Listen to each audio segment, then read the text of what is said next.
Let's talk about the rights of a surety, just like we talk about the rights and obligations and duties of principals and agents and all the different parties involved in business law.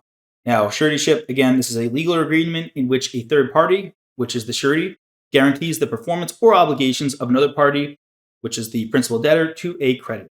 The suretyship agreement must be in writing to be enforceable. For instance, a bank may require a written surety agreement for issuing a loan to a small business, with the business owner's parent acting as the surety, and that will have to be in writing.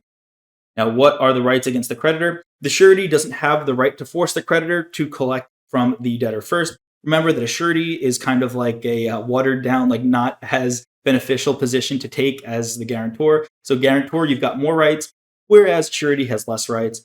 For example, if the debtor defaults on a loan, the creditor can immediately come to the surety right away directly for repayment. Now, what are the rights against the principal debtor? So, what are the parents' rights against the business owner, right, against their kid? Well, the surety is going to have several rights against the principal debtor, such as exoneration, which is before payment. The surety can request the debtor to fulfill their obligation before the surety makes any payment. So, kind of just saying, hey, instead of getting me involved, why don't you just make your payment? Let's talk about this. What's going on here? For instance, a surety may file a lawsuit to compel the debtor to pay a debt they've defaulted on. Dealing with bankruptcy, kind of tying that in as well, could try to force someone into involuntary bankruptcy. Subrogation, after payment, enforcement of the creditor's rights against the debtor. If the surety pays the creditor, they can enforce the creditor's rights against the debtor to recover the payment. And lastly, indemnification/reimbursement after the payment. The surety can seek reimbursement from the debtor for any payments made to the creditor. So again, not as advantageous as a guarantor, but something nonetheless.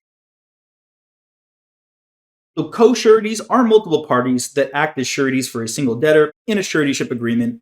They each guarantee the performance or obligations of the debtor to the creditor. Co-sureties are jointly and severally liable, which means that any one or more of the co-sureties can be held liable for the entire obligation if the debtor defaults. And we will see examples of this. Now we're continuing on kind of the rights against. We've got this number 3, the right against other co-sureties. So what is the surety's rights against other co-sureties? Now, in cases where the debtor fails to fulfill their obligations, the creditor can choose to pursue one, some, or all of the co-sureties to satisfy the debt. This provides the creditor with additional security and multiple sources of repayment in case of default. Meanwhile, co-sureties can seek contribution from each other after the payment is made to the creditor, distributing the financial burden amongst themselves based on their respective shares of the obligation. So what are the just one surety's rights against other co-sureties? Co-sureties are 2 or more co-sureties that have the same obligation, and the surety has rights against them, including exoneration. So we can say, hey, everyone, put your fair share of money in. We all said we were going to put money up if this person defaulted, so let's do that. And contribution after payment. If a surety pays the creditor, they can seek contribution from co-sureties for their respective shares of the obligation. However, insolvent co-sureties are not factored in. We're going to see many examples, practice all this good stuff as we continue on.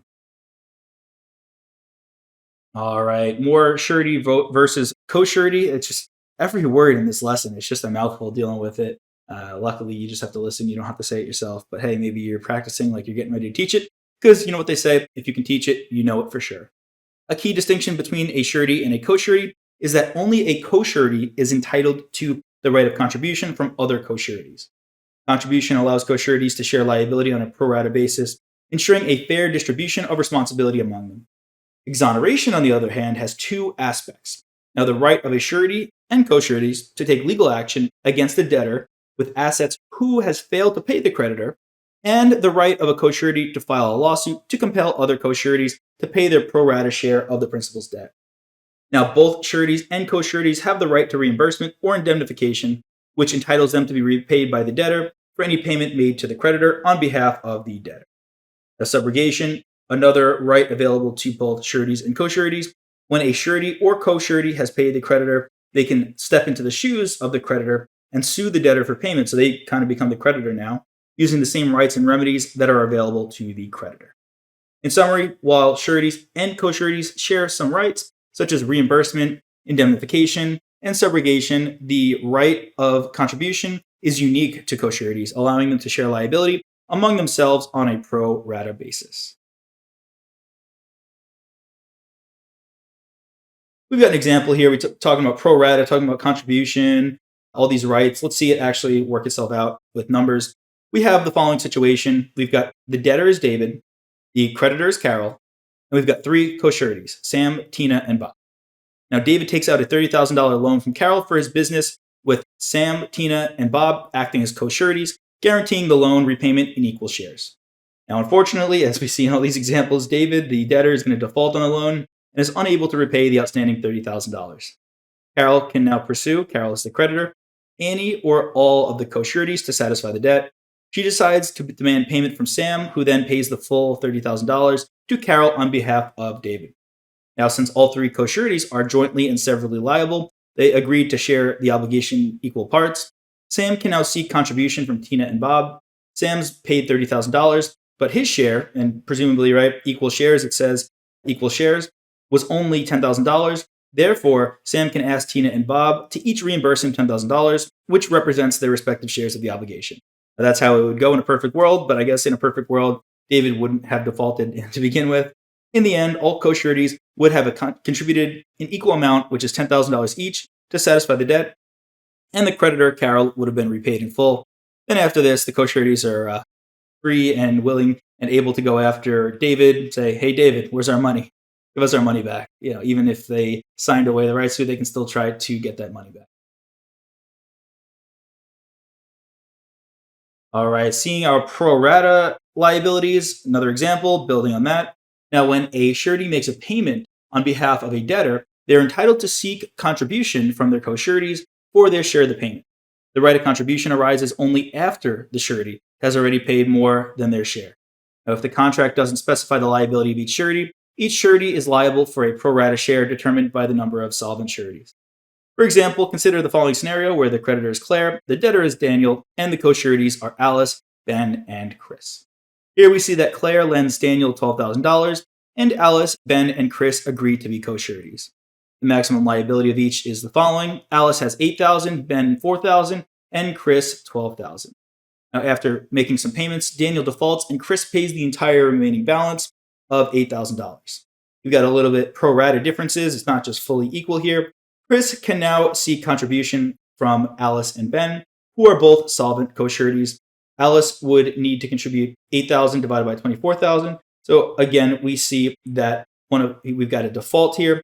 Chris pays the remaining balance, $8,000 divided by 24 of the $8,000, which is $2,667.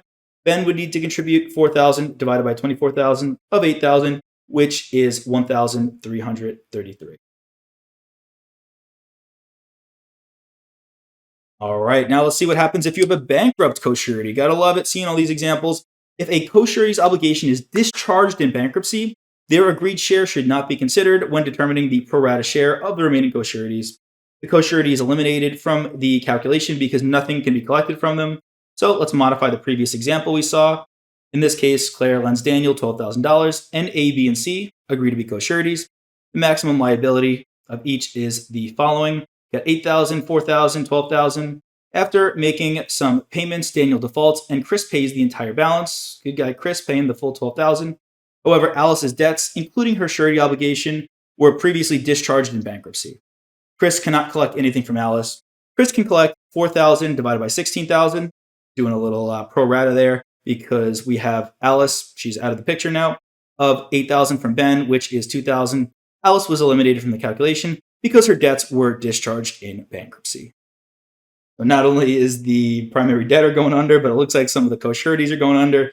Things are not looking good. Times must be tough. Moving through more rights that a surety has following a default, a surety typically has no right to be notified of the default or to require the creditor to first attempt to collect from the principal debtor or to have the creditor use any collateral held as security toward the debt. Wow, yeah, really, sureties are kind of getting the short end of the stick here for sure. In a suretyship situation where the debtor defaults, the creditor may choose to take any of the following actions in any order.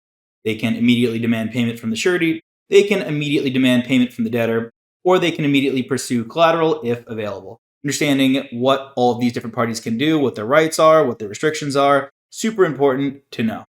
The surety does not possess the right to mandate the creditor to undertake any of the above mentioned steps. The creditor can choose any of these steps that they want to. On the other hand, a guarantor of collectability would have the right to require the creditor to first proceed against the debtor or against the available collateral before seeking payment from the guarantor. Now, as such, a surety does not have the right to compel the creditor to collect from the principal debtor, nor the right to compel them to proceed against the principal debtor's collateral. As you can see, this is why we definitely want a surety relationship to be in writing. This is a lot to ask someone to take on. As such, it for sure should be in writing. Hey there! Are you ready to not only pass your CPA exams, but truly understand and enjoy the material while studying? I know it seems impossible, right? Especially to enjoy the material? We'll do it together. Tap into the power of CPA.examprep.ai, where we've got personalized quizzes, multiple choice questions, memorization guides, flashcards, simulations, all tailored to your learning. Our adaptive study planning puts you on the fastest path to success and lifts you back up if you fall behind. Avoid wasting your precious time and money attempting an exam with a low chance of passing, because who wants that? We want to get you through this process as quick as possible. Our exam readiness prediction lets you walk in with confidence, knowing that you're prepared for success on exam day. Thankfully, there's no payment method needed to get started, so why don't you come join us? Visit cpa.examprep.ai and let's achieve your exam success together.